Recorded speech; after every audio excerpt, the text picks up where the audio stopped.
Hello mga ka-homemakers! Kumusta kayo? Ngayon ay papakita ko sa inyo kung paano ko ginawa ang aking magnesium rub. Una ay itong magnesium chloride flakes ang ating sangkap.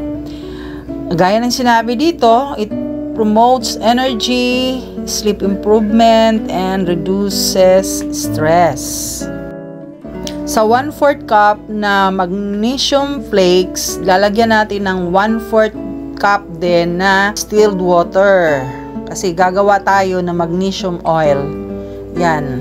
Haluin lang natin at itabi natin para matunaw ng husto ang ating magnesium. Next, sa ating melting pan ay maglalagay tayo ng 1/4 cup of coconut oil.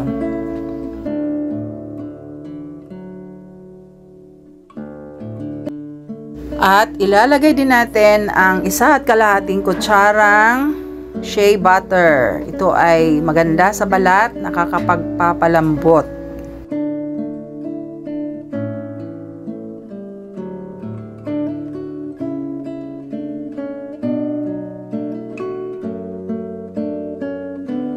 At syempre, hindi nawawala ang beeswax. Dahil sa paggawa ng cream o kaya rub, mahalagang merong beeswax. Lalagyan natin ng 1/8 cup.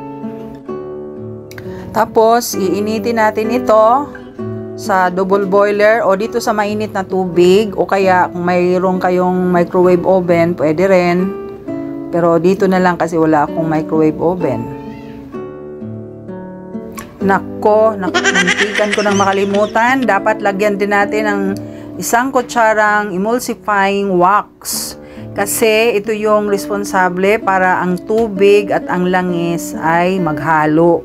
Kasi yung ating magnesium, hindi talaga oil yon kundi water. Magnesium oil lang ang tawag kasi ang texture niya ay parang oil. Yan, so tunaw na, ilalagay na natin, haunin na natin at ilagay na natin yung ibang sangkap.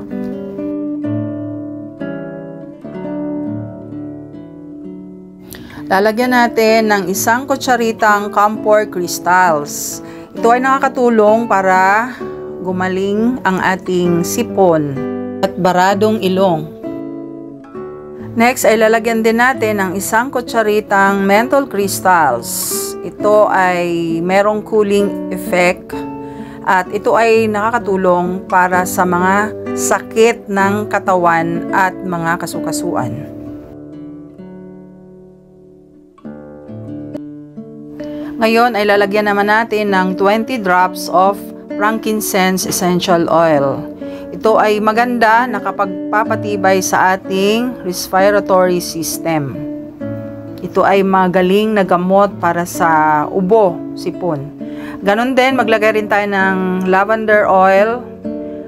Mga 10 drops din. Ito ay malaking tulong para makatulog tayo ng mahimbing, mawala yung ating stress at insomnia. Ganon din itong bergamot, 10 drops din nilagay natin. Nakakatulong ito na nakakapag-relax, lalo na sa ating mga isipan na pagod.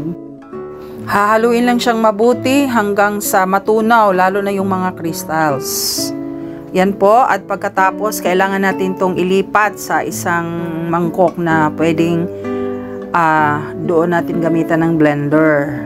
Ito muna ay tabi natin sa rep, pagkatapos patigasin natin. At kapag matigas na, i-stick blender na natin kasama ang magnesium oil. Mas maganda po kasi na ganito ang proseso, yung patigasin muna natin and then i-stick blender saka ilagay yung magnesium oil.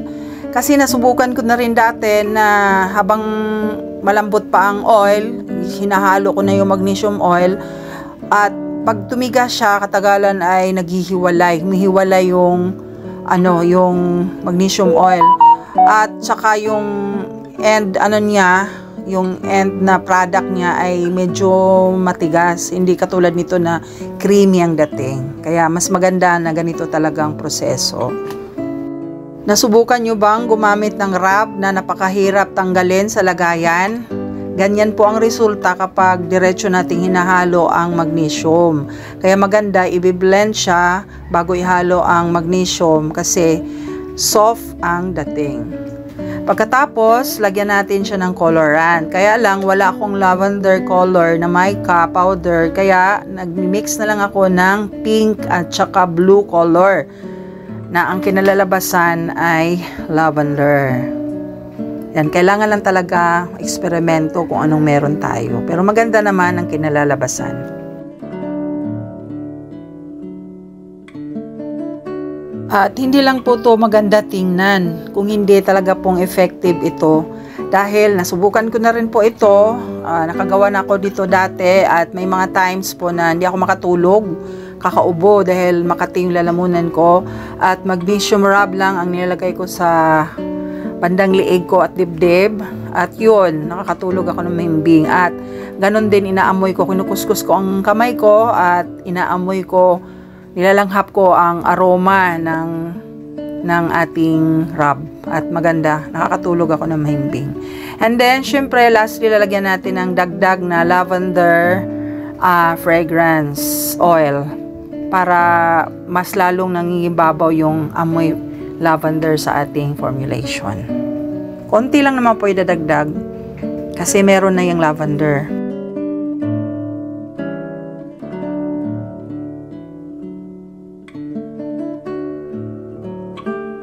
Ayun, okay ng ating magnesium rub.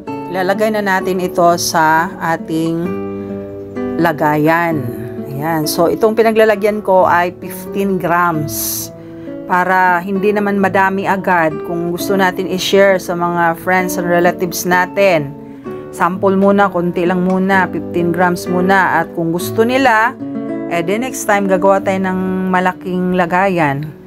Yan, so napakaganda ng resulta ng ating gawa. Mga ka-homemakers, kung gusto nyong gumawa ng ganito, pwede kayong gumawa. And then, sabihin nyo rin kung ano ang resulta ng inyong mga gawa. Ang bango po. Sana'y nagustuhan ninyo ang ating video ngayon. Please, hinihiling ko po ang inyong suporta. Paki-subscribe na lang po kung hindi pa po kayo nakasubscribe. At kung nagustuhan nyo, pindutin nyo rin po ang like button. Salamat mga ka-homemakers sa inyong panonood. God bless po sa atin lahat. At pwede rin po kayong mag-comment, mag-share din po kayo sa inyong mga experience, sa inyong paggawa. Nakakatuwa po kung meron pong nagko-comment, nakaka-encourage din po ito. At kung kayo po ay may mga katanungan, pwede po kayong magtanong sa akin at sasagutin ko po kayo. Pwede rin po kayong pumunta sa messenger ko o sa Facebook page natin na ganun din po ang pangalan. Hanapin nyo lang po, Homemakers Passion. Ang mga formulations ko ay bunga ng aking research. So, hindi po talaga ako professional formulator. So, kung gusto nyong gayahin, it's up to you. Pero, hindi ko kayo magarantiya na lahat ay talagang perfect. Dahil iba-iba rin po tayo ng skin type. So, itong mga ginagawa ko ay morely, lalo na itong mga haplas, mga rub, mga liniment, ay purely from natural or matatawag natin na mga herbal products. So, makakaasa po kayo na ito ay talaga pong binasa ko at pinag-aralan kong mabuti bago ko rin ginawa para sa sarili ko, sa pamilya ko at sa mga kaibigan ko.